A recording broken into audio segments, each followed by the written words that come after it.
до 13,5 тысяч операций в год делаем. Уже? Как уже, да, уже несколько лет, да. Вот. Ну вот я уже говорил, мне как-то, может быть, кому-то это неприятно слышать, но мы самая большая в мире клиника по объемам операций на остановленном сердце.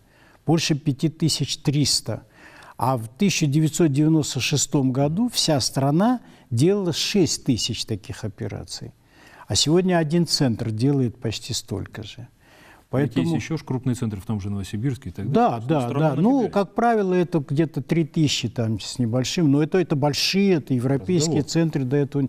Нет, у нас в этом смысле есть такие мирового уровня, конечно, клиники. Замечательно.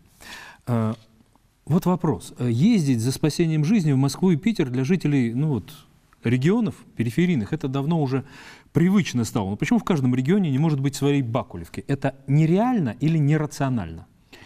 Это нереально, конечно, потому что специальность очень дорогая. Ну, в смысле, не специальность, а лечение. Подготовка, практика, оборудование. Нет, само лечение. Ну как, если там, скажем, одна операция, там есть операция 450 тысяч, 600 тысяч, там есть операция 800 тысяч стоит.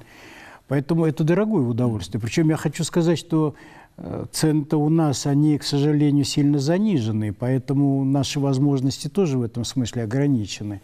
Вот это одна сторона вопроса. Другая сторона вопроса, вот я сейчас встречался со студентами, и мне задали вопрос, а вот целесообразно ли, скажем, здесь сделать центр?